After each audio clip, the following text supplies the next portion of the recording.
Quand j'avais 18 ans, ma famille n'a même pas pris la peine de venir me chercher à l'aéroport après mon premier semestre à la fac. J'ai appelé 12 fois, aucune réponse. Quand ma sœur a finalement décroché, elle m'a dit « On est occupé à fêter notre frère, lui au moins il a fait quelque chose de sa vie. » 1 heure plus tard, ma mère m'a envoyé un texto « Tu veux de l'attention, essaie de ne pas être une déception. » Je me suis assis seul sur le trottoir, j'ai regardé mon téléphone et j'ai dit « Compris, j'en ai fini d'être ton arrière-pensée. » 4 ans plus tard, j'ai exécuté un plan qui a tout changé. Hier, mon père m'a envoyé 37 messages, « S'il te plaît, on avait tort, reviens d'accord. » Alors je sais pas si c'est juste un coup de gueule ou un truc que je dois sortir de ma poitrine, mais j'ai jamais vraiment parlé de tout ça en dehors de mon groupe de discussion Angèle. La plupart de mes potes lèvent juste les yeux au ciel quand on parle de problèmes familiaux, parce que tout le monde dit que les siens sont pires.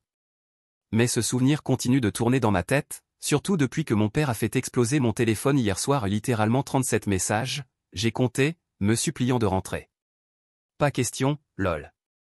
Bref, retour à mes 18 ans.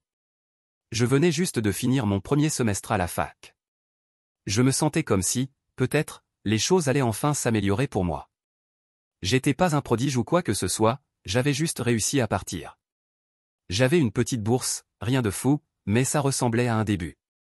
J'étais super content de rentrer à la maison, pas de mensonge. J'avais même acheté des snacks débiles à l'aéroport en revenant, en pensant que ma mère voudrait peut-être entendre parler de mes partiels ou un truc comme ça. Mon vol atterrit vers 15 h et je sors de la zone de sécurité. Je fais ce que tout le monde fait, je regarde autour de moi pour trouver la personne qui doit venir me chercher. Mais c'est juste une foule d'inconnus, des parents, des couples, des gens avec des pancartes, tu vois. Je reste planté là un moment, téléphone à la main, essayant de ne pas avoir l'air d'un gamin perdu. Mais au bout d'une quinzaine de minutes, je suis toujours là, debout, sans texto ni appel manqué. J'ouvre le groupe de discussion, rien. Je vérifie la batterie, tout va bien. Alors je commence à appeler. Un appel, pas de réponse. 2, 3. À 6 appels, je fais les 100 pas à côté de la navette des locations de voitures avec mon sac qui me scie l'épaule. Les gens passent en me regardant du coin de l'œil, comme s'ils essayaient de deviner si j'attendais quelqu'un ou si je m'étais fait poser un lapin. J'essaie ma sœur Sabrina, elle est normalement scotchée à son téléphone pour TikTok ou je ne sais quoi à rien. J'essaie mon père Sergio, répondeur direct. J'entends une petite fille à côté de moi dire à sa mère, « Pourquoi ce garçon reste là comme ça ?» J'avais presque envie que le trottoir m'avale à ce moment-là. Mais bon, je continue à appeler. J'en suis à 12 tentatives et maintenant je suis assis sur le trottoir dehors, à faire défiler Insta juste pour avoir l'air occupé, comme si j'étais censé être là. Un groupe d'étudiants passe en rigolant et je me sens comme le plus gros idiot du monde. J'ai même envoyé un texto à Wade, mon grand frère. Pas qu'il me réponde jamais, sauf s'il a besoin de quelque chose. Finalement, environ 1 heure après l'atterrissage, Sabrina décroche enfin. Je dis juste « Eh, vous êtes où ?» Je suis dehors. Elle a l'air agacée, comme si je la dérangeais. Elle répond « Tu peux pas prendre un Uber ?» On est un peu occupé là. Je demande « Occupé avec quoi ?» Et elle dit « En fait Wade, lui au moins il a fait quelque chose de sa vie », puis elle raccroche. Je reste là, un moment, le téléphone à la main. Je reçois un texto de ma mère, Marilyn. Elle écrit littéralement « Tu veux de l'attention, essaie de ne pas être une déception », avec un emoji pouce en l'air. Je ne plaisante pas. J'ai fixé ce message un long moment en me demandant « C'est une blague ? C'est vraiment en train d'arriver ?» J'étais juste là, avec mon sac de sport, frigorifié, à regarder toutes ces autres familles s'embrasser, mettre leurs enfants dans les voitures, se disputer pour savoir où aller manger. Je suis resté assis jusqu'à ce que le soleil commence à se coucher, essayant de décider si je réagissais trop ou si c'était vraiment la goutte de trop. Donc, pour ceux qui se demandent, c'est pas un cas isolé. Wade a toujours été le chouchou. Il est plus vieux de 2 ans, jouait au foot, avait ce genre de poignée de main spéciale avec papa, ramenait toujours des trophées. Mes parents nous ont toujours comparés, même pas discrètement. Wade est ambitieux, Wade est un leader, Wade fait de l'immobilier. Moi je suis, l'intelligent mais paresseux, selon mon père. Chaque fois que je faisais un truc bien, c'était, imagine ce que Wade aurait fait. J'étais toujours l'enfant à potentiel, jamais celui qui réussissait vraiment. Et genre, je suis pas un saint. Je sais que je peux être chiant, mais cette année j'ai vraiment essayé. J'ai aidé Sabrina avec sa candidature, réparé le Wi-Fi quand papa l'a cassé, fait toutes les petites corvées que personne voulait faire. Il s'en fichait. C'est comme si t'es pas Wade, t'existes pas. Même quand j'ai été accepté à la fac, mes parents ont à peine dit félicitations. Mais quand Wade a eu son job de vrai adulte, qui est juste un poste de commercial dans une boîte random, soyons honnêtes, ils ont carrément organisé une fête. J'étais même pas invité. Je l'ai appris sur Snapchat. Alors assis à l'aéroport, j'ai finalement abandonné et commandé un Uber. Ça m'a coûté 40 balles que j'avais pas, mais j'allais pas rester là à attendre qu'on me remarque. Pendant tout le trajet, je repensais au message de ma mère. J'étais même pas en colère, juste esséuré. J'arrive à la maison, les lumières sont allumées. Je vois par la fenêtre qu'il y a carrément une fête en cours. Wade est là, avec ses potes, mes parents rigolent, la musique à fond. Je traîne mon sac jusqu'aux marches. Je sonne parce que j'ai plus de clés et longue histoire, papa disait que je la perdais trop souvent mais bref. Mon père ouvre la porte, me regarde, esquisse un petit sourire et dit « Alors ?» Regardez qui a enfin daigné se pointer. Pas de câlin, rien du tout. J'entre, tout le monde me jette à peine un regard. Sabrina lève juste les yeux au ciel. Je vais poser mon sac dans ma chambre et Wade bloque le couloir, parlant fort de son gros contrat. J'essaie de me faufiler et il me bouscule volontairement de l'épaule, même pas discrètement. Je lui dis de bouger, il sourit et dit « Tu vois pas qu'on est occupé ?» Je le pousse un peu plus fort que je le voulais et il me repousse. Mon sac tombe, mes affaires s'éparpillent. Je les ramasse, personne ne m'aide, même pas Sabrina. J'entends ma mère crier depuis la cuisine, « Quelqu'un peut prendre les assiettes ?» Mais elle ne s'adresse pas à moi. Elle parle à la copine de Wade. Je balance mon sac dans ma chambre et je claque la porte. Personne ne vient vérifier. Même pas après que j'ai donné un coup de pied dans le mur de frustration. Je reste juste là un moment, à faire défiler de vieux messages, à revoir toutes les fois où j'ai essayé de garder le contact, demander qu'on vienne me chercher, raconter mes notes. Toujours laissé en vue, toujours trop occupé. Plus tard, je sors pour prendre de l'eau et la fête se termine doucement. Mon père regarde un match à moitié, Wade est sur son téléphone, ma mère range. Je demande s'il reste quelque chose à manger et ma mère hausse juste les épaules, t'avais qu'à arriver plus tôt. Je rigole nerveusement, genre, peu importe. J'ouvre le frigo, il n'y a rien. Juste un vieux reste de plat à emporter. Je m'assois à la table et mon père dit, tout le monde n'a pas droit à un défilé parce qu'il se pointe, Lorenzo. Peut-être que la prochaine fois, tu nous donneras une vraie raison de célébrer. J'ai craqué. Je me suis levé, la chaise a reculé violemment, je lui ai dit que j'en avais marre d'être traité comme si je comptais pour du beurre. Que si Wade était si parfait, il n'avait qu'à être leur seul enfant. Mon père s'est levé, s'est approché de moi et m'a dit que si ça ne me plaisait pas, je pouvais partir. Je lui ai répondu que peut-être je le ferais. Il a dit, vas-y, on va voir jusqu'où tu vas aller sans nous. J'ai attrapé mon sac, j'ai arraché la porte et je suis juste parti. Je ne l'ai même pas claqué, je l'ai laissée ouverte derrière moi. Cette nuit-là, je suis allé chez un pote, j'ai dormi sur son canapé. Il n'a pas vraiment compris, il a juste dit, la famille, c'est compliqué mec. J'ai hoché la tête, mais dans ma tête, c'était décidé, terminé. J'en ai fini d'être leur roue de secours, leur support technique gratuit, leur punching ball émotionnel. S'ils veulent faire comme si je n'existais pas, très bien. Mais je resterai pas là à être leur pensée de dernière minute. Je sais pas trop ce qui est censé se passer après ça, mais c'était la dernière fois que j'essayais de mériter ma place dans cette famille. Prochaine partie, je vais te raconter ce que j'ai fait quand ils ont enfin remarqué que j'étais parti. Et crois-moi, je ne me suis pas contenté de disparaître. Ils n'ont aucune idée de ce qui les attend. Mise à jour 1, d'accord. Voici où les choses cessent d'être simplement tristes et commencent à devenir sérieuses. Je m'étais arrêté juste après ce désastre à l'aéroport. Juste après ça, rien n'a vraiment changé tout de suite. Honnêtement, c'est devenu encore plus étrange à la maison. C'étaient les petites choses qui s'accumulaient, pas un gros événement d'un coup. C'était comme si chaque semaine, ils trouvaient une nouvelle manière de me rappeler que j'étais juste le remplaçant. Donc ouais, je suis bien retourné à la fac après les vacances d'hiver. Mais quand je suis rentré cet été-là, c'était pareil. J'arrivais tard du bus et ma mère ne levait même pas les yeux de son téléphone. Sabrina me demandait de réparer son ordi ou de configurer son nouveau téléphone, elle a toujours le dernier modèle. Wade aussi. Moi, j'ai encore le même téléphone depuis la terminale. Mais si je dis que je suis occupé, elle lève les yeux au ciel et me traite d'égoïste.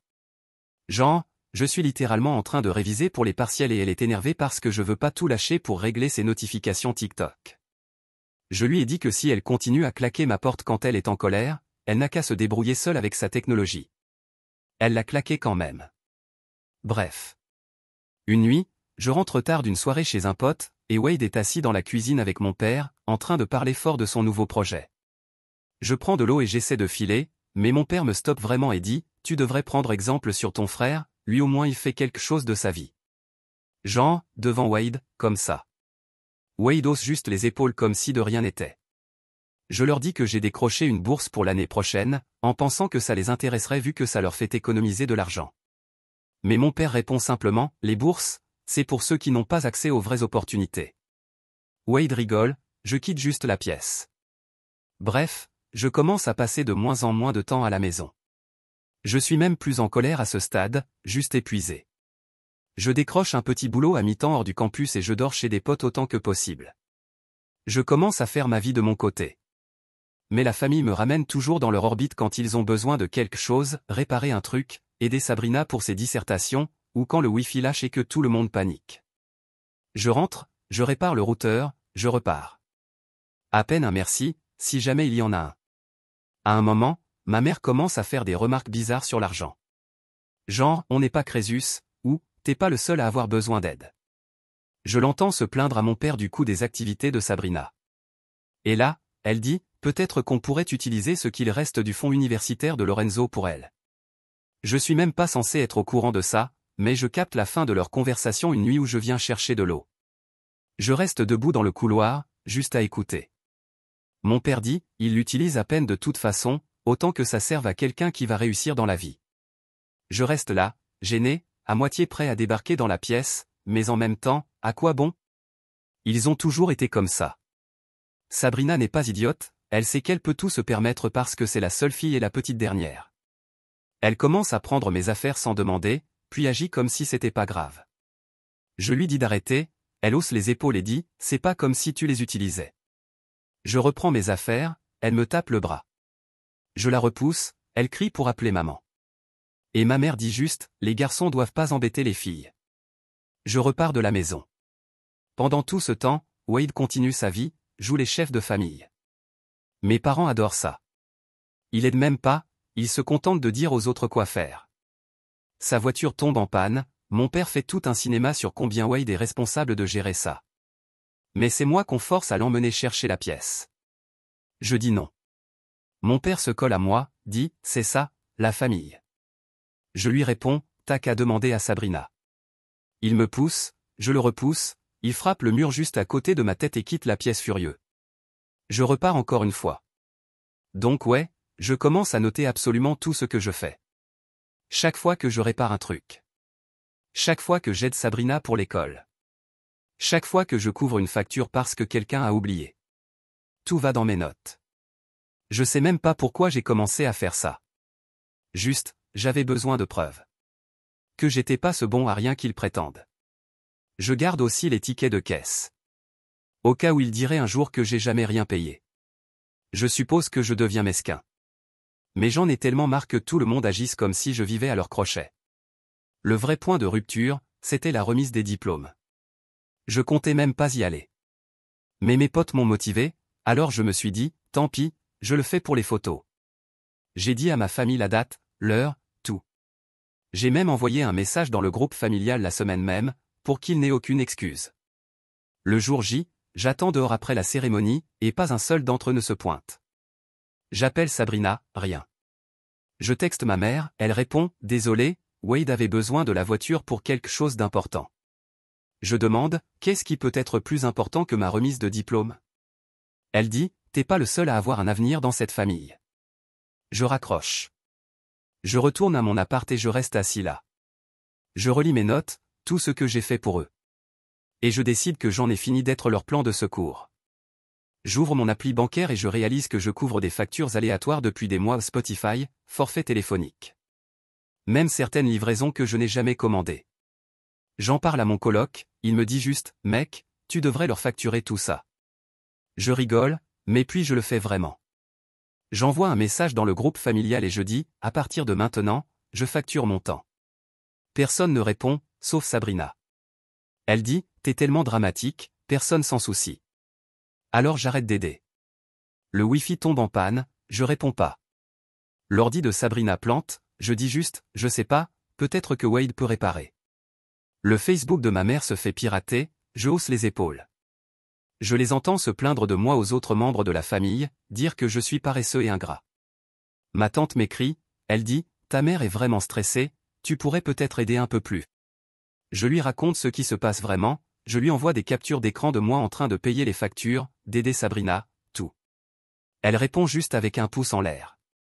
J'imagine que personne ne veut vraiment s'en mêler. À la maison, la tension est ridicule. Personne ne me parle à moins de vouloir quelque chose. Un soir, Wade essaie de prendre ma voiture sans demander. Je le surprends dans l'allée. Je lui dis non, il me sort, tu me dois bien ça pour tout ce que j'ai fait pour toi. Je lui dis, comme quoi, exactement. Il s'énerve, me jette mes clés à la figure et s'en va. Le lendemain, mon père essaie de me punir. Je lui dis que j'ai 20 ans maintenant et qu'il ne peut plus rien m'imposer. Il me dit, dégage si t'aimes pas ça. Alors je le fais. Je fais mes valises et je pars, je claque la porte en sortant. À partir de là, je squatte des canapés chez des potes, j'économise chaque centime. Je ne vais plus chez moi, sauf pour récupérer mon courrier. À chaque fois, Sabrina essaie de me faire culpabiliser, tu es en train de détruire la famille. Je lui réponds, essaie peut-être de régler tes propres problèmes pour une fois. Elle claque encore sa porte. Ma mère appelle, elle dit, tu es égoïste, tu le regretteras quand tu seras plus vieux. Je raccroche. Pendant ce temps, j'apprends par mon cousin que mes parents utilisent mon fonds universitaire pour aider Wade à faire un apport pour une maison. Je débarque à la maison, je confronte mon père. Il me dit juste, c'est nous qui prenons les décisions dans cette famille, pas toi. Je repousse son bras quand il essaie de me tapoter l'épaule. Il me pousse en retour. Je tiens bon. Ma mère hurle que je dois me calmer, que je suis ingrat. Je ris et je pars. Je commence à dire à tous ceux qui veulent bien écouter ce qui se passe vraiment. J'envoie mes notes, mes reçus, tout, à mes autres proches. Ça ne change pas grand-chose, mais au moins, je sais que je ne suis pas en train d'inventer. Mes parents commencent à recevoir des appels de la famille, des gens qui demandent ce qu'il se passe. Ma mère leur dit que je traverse une phase, peu importe. À la fin de cette année-là, j'ai mon propre appart. Petit, mais à moi. Et je dis à ma famille que je ne ferai plus rien pour eux. Plus de dépannage informatique, plus de trajets, plus d'argent. S'ils veulent quelque chose, qu'ils se débrouillent. Wade essaie de m'appeler un soir, il dit qu'il a besoin d'aide pour un truc important. Je laisse son appel aller en messagerie. Sabrina m'écrit, j'ai vraiment besoin de toi. Je réponds juste, désolé, occupé. On pourrait dire que c'est à ce moment-là que j'ai arrêté d'être leur punching ball et que j'ai commencé à me défendre pour de vrai. Je vais pas mentir, ça faisait du bien pour une fois. Mais j'en avais pas encore fini. S'ils croyaient que j'allais juste disparaître tranquillement, ils se trompaient lourdement. J'ai commencé à planifier pour qu'ils ressentent ce que moi j'avais ressenti. La suite, je vais t'expliquer comment j'ai vraiment commencé à renverser la vapeur. C'était plus juste dire non. C'était m'assurer qu'ils ressentent exactement ce que moi j'avais enduré. Et ouais, ça a commencé à devenir moche. Mise à jour 2. Ce qui m'a vraiment fait basculer, c'était pas un moment dramatique façon film. C'était juste des trucs bêtes du quotidien, qui ont fini par faire tilt. Un jour, je fais défiler le groupe familial. Sabrina bombarde tout le monde parce que son ordi ne s'allume plus et qu'elle a un devoir à rendre. Elle commence à me taguer encore et encore en majuscule, répare CCDIA. Je coupe le son. Puis mon père intervient, Lorenzo, à quoi ça sert que tu sois à la fac si tu peux même pas aider ta famille? Wade s'en mêle, c'est pas si grave, cherche sur Google. Ma mère ne dit même rien dans le groupe. Elle m'envoie juste un message privé, tu pourrais au moins réussir une chose cette semaine. Je sais pas, c'est ce moment-là où je me suis dit, non. Fini d'être leur technicien gratuit. J'ai commencé doucement, juste pour voir s'ils le remarquaient. La première fois que le Wi-Fi est tombé en panne à la maison, j'ai ignoré les messages. Ensuite, le groupe a explosé. Mon père écrit, Internet est coupé, répare, c'est ton bordel. Je n'ai pas répondu pendant 2 jours. Je suis juste passé récupérer mon courrier et Sabrina, assise par terre, furieuse, me dit, j'ai raté une deadline à cause de toi. Je lui réponds, t'as qu'à apprendre à redémarrer un routeur. Elle me lance un cahier, je l'esquive. Elle essaie de me frapper à l'épaule, je bloque son bras. Elle s'en va en claquant la porte. Ma mère débarque, pourquoi tu peux pas juste aider ta sœur pour une fois? Je lui dis, pourquoi elle peut jamais rien faire toute seule? Tout le monde agit comme si j'étais juste difficile. Mais franchement, c'était la première fois depuis des années que j'avais l'impression d'avoir mon mot à dire. Et je crois que j'ai aimé cette sensation. Alors j'ai continué. Sabrina me demande de l'aide pour ses dossiers de candidature. Je lui dis juste, t'es intelligente, débrouille-toi. Elle panique, mais moi je cède pas. Wade essaie de me faire relire son CV. Je lui dis, je suis occupé, demande à papa. Il s'énerve, t'es juste jaloux parce que moi j'avance. Je rigole et je quitte la pièce. Ma mère recommence à râler à propos des corvées. Je lui dis, je vis même plus ici, alors débrouillez-vous. Elle dit, t'es tellement ingrat après tout ce qu'on a fait pour toi. Je réponds, ouais, comme quoi exactement? Le vrai plaisir a commencé quand j'ai commencé à tout documenter. Chaque facture payée, chaque aide donnée, tout allait dans un tableur. Je garde les reçus, les captures d'écran, tout. Pas pour eux. Pour moi. Pour avoir des munitions. Un jour, ma mère essaie de dire, tu n'aides jamais, tu fais que profiter. Je lui envoie mon tableur. Elle me laisse en vue. Je commence à parler de tout ça avec ma cousine June. C'est l'une des seules dans la famille qui écoute vraiment, pas juste pour faire semblant. Elle me dit, tu devrais montrer à tout le monde ce qui se passe vraiment. J'y réfléchis et je commence à envoyer mon tableur et mes captures à ma tante, la sœur de ma mère. Juste pour que quelqu'un d'autre voie la vérité. Ma tante appelle ma mère, lui demande, pourquoi Lorenzo paie toujours pour tout? Ma mère se met en colère contre moi, elle dit. Pourquoi tu cherches à nous embarrasser? Je réponds, je fais que rétablir la vérité. Pendant ce temps, grosse annonce dans le groupe familial, Wade a un nouvel appart. La famille agit comme s'il avait gagné à la loterie. Mes parents organisent une fête pour lui, invitent tout le monde. Je ne suis pas sur la liste. Je le découvre sur Instagram. Sabrina poste des photos avec la légende, fière de mon grand frère. Je commente, merci pour l'invitation. Wade supprime mon commentaire. Je lui envoie un message. Il me laisse en vue. À ce stade, j'en ai juste marre. Alors je commence à rendre les choses un peu plus inconfortables pour eux. Je vais dans le groupe familial et je dis, à partir de maintenant, je facture mon temps. Chaque fois que vous me demandez de l'aide technique, c'est 50 €. Sabrina me traite de connard. Ma mère dit, personne ne va payer ça, t'es de la famille. Je réponds, alors arrêtez de demander. Ils ne prennent pas ça au sérieux au début. Mais ensuite, les choses commencent à tomber en panne à la maison. La télé ne marche plus. Le Wi-Fi est encore hors service. Mon père n'arrive pas à faire fonctionner l'imprimante classique. Le téléphone de Sabrina ne synchronise plus ses photos. Le frigo fait des siennes. J'ignore tous les appels. Wade essaie de réparer la télé, il empire le truc. Ma mère m'appelle, dit, je te paie 20 €, répare. Je réponds, c'est 50. Elle raccroche. Ensuite vient la question de l'argent. Je réalise que je suis encore sur le forfait familial. Alors j'envoie un texto à mon père, tu me dois les 4 derniers mois. Il me dit, je pensais que tu payais puisque tu consommes le plus de données. Je réponds, je ne vis plus là depuis 1 an. Tu paies ou je change de numéro. Mon père essaie de me faire culpabiliser, la famille, c'est fait pour s'aider. Je lui dis, ouais, mais c'est pas à sens unique. Sabrina commence à paniquer à propos de ses démarches pour la fac. Elle dit qu'il lui faut des relevés de notes, des lettres de recommandation, tout ça. Je lui dis, t'aurais dû y penser avant de me claquer la porte au nez. Elle m'appelle en pleurant, s'il te plaît, j'ai vraiment besoin de toi. Je lui réponds, je t'aiderai si tu t'excuses et si tu paies pour mon temps. Elle raccroche. Je commence à raconter aux autres proches ce qui se passe vraiment. Pas juste des plaintes, je leur envoie les messages, les reçus, tout. Certains me croient, d'autres disent que je suis peut-être un peu dur. Mais personne ne confronte mes parents. Peu importe, au moins maintenant ils savent. Avec Wade, c'est encore plus savoureux. Il commence à se vanter sur les réseaux sociaux de tous ses accomplissements. Mais la moitié, c'est moi qui les ai faits, corriger ses essais, faire ses présentations, l'aider pour ses dossiers. Alors je commence à commenter ses publications, content de voir que mon travail porte ses fruits. Il m'envoie un message, arrête de ruiner ma réputation. Je lui réponds, arrête de t'attribuer le travail des autres. Il me bloque. Le meilleur moment, c'est quand mes parents commencent à recevoir des pénalités de retard sur des factures que je couvrais avant. Ma mère m'appelle, affolée, dit que l'électricité va être coupée. Elle demande si je peux aider. Je lui dis, je t'enverrai une facture.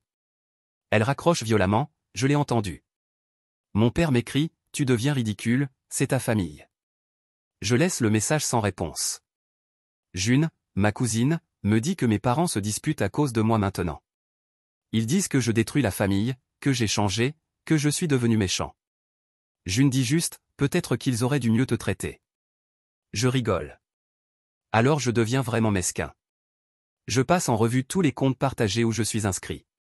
Pas seulement les factures, mais aussi le Netflix familial, le forfait musical, les comptes de livraison. Tout. J'envoie un message, je ne paie plus. Soit vous me retirez, soit vous me remboursez. Ils ne le font pas.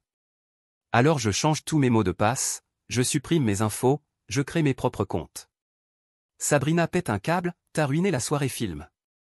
Je lui dis, c'est peut-être le moment de trouver un nouveau hobby. Un jour, mon père essaie de se pointer chez moi. Il dit, parlons d'homme à homme. J'ouvre la porte, il essaie d'entrer. Je le bloque. Il pose sa main sur ma poitrine. Je la repousse. Il s'énerve, tu agis comme un étranger. Je lui dis, c'est toi qui as fait de moi un exclu. Il tente encore de me culpabiliser. Je lui ferme la porte au nez. Donc ouais, c'était pas juste une question d'arrêter de les aider. C'était faire en sorte qu'ils ressentent exactement ce que ça fait d'être ignoré, utilisé, traité comme si on comptait pour rien. J'ai veillé à ce que chaque gêne, chaque galère, chaque moment de panique leur tombe dessus. Pour une fois, j'ai arrêté d'être leur filet de sécurité. Et quand ils ont enfin commencé à le ressentir, ils sont devenus désespérés.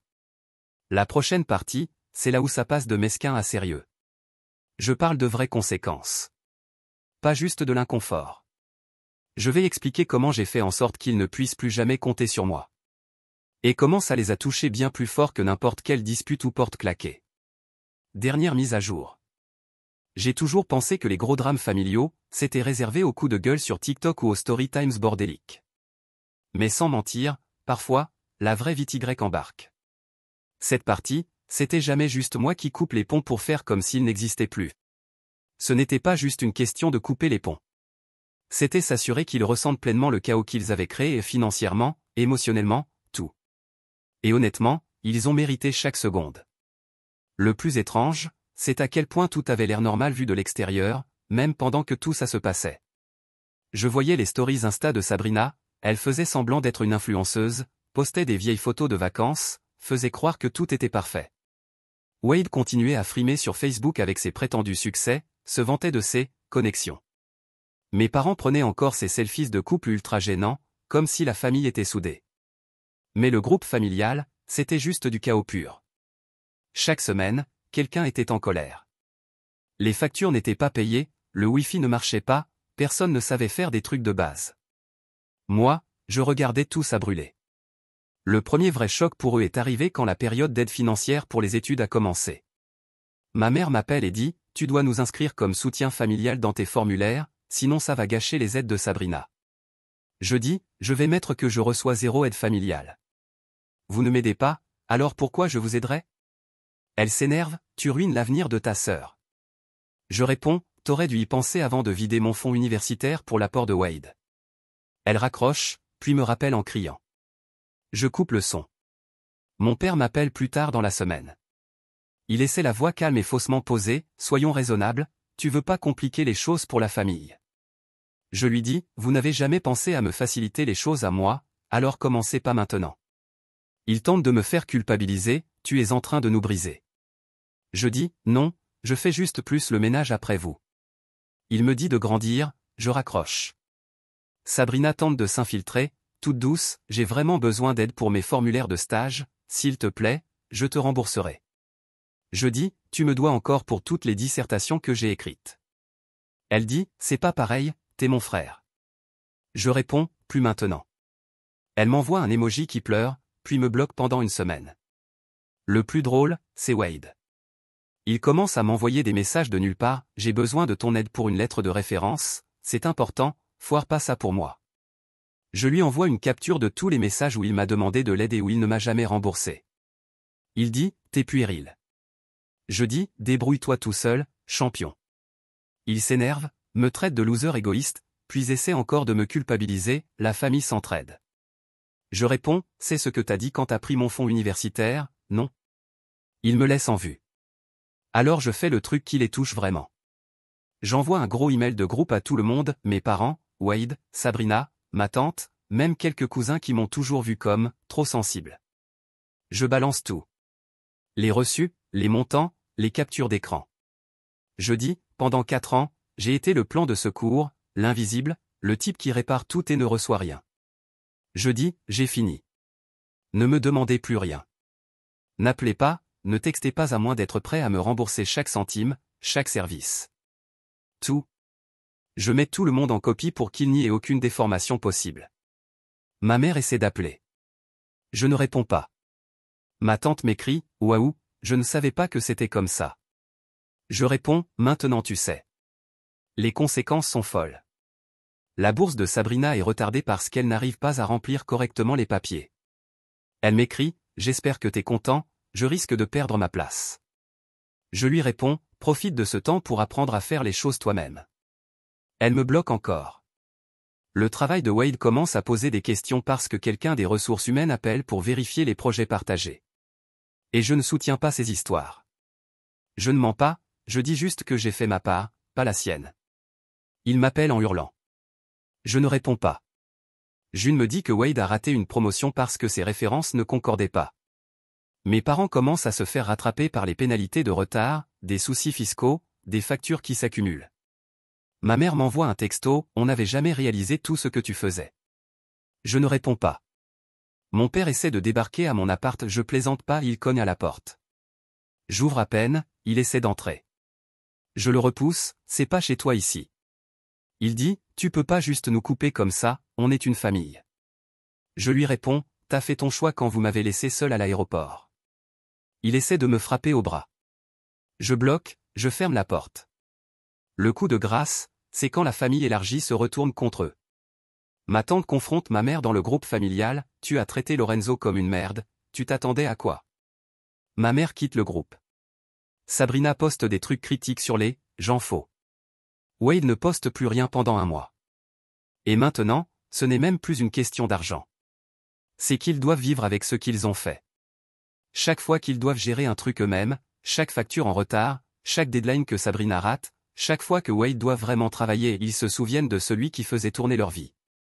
Et je ne suis plus là. Donc ouais. Hier soir, mon père a envoyé 37 messages d'affilée. Je n'exagère pas. J'ai compté. Ça allait de « reviens s'il te plaît » à « on est désolé » à « tu brises le cœur de ta mère » jusqu'à « ne nous fais pas ça ». Je n'ai répondu à aucun. Il a appelé 2 fois. J'ai juste regardé le téléphone sonner. Parfois, je repense au trottoir devant l'aéroport. À quel point il faisait froid. Combien de temps j'ai attendu. À quel point j'étais juste un bruit de fond pour eux. Maintenant, ce sont eux qui attendent. Et moi, je ne reviendrai pas. Je vais pas dire que je les plains. Parce que c'est faux. Je leur ai dit ce qui allait arriver. Ils ne m'ont pas cru. Maintenant, ils savent. Donc ouais. Voilà l'histoire. Tu veux te venger? Voilà à quoi ça ressemble. Lent, désordonné, et totalement mérité. Je crois que mon seul regret, c'est de ne pas l'avoir fait plus tôt.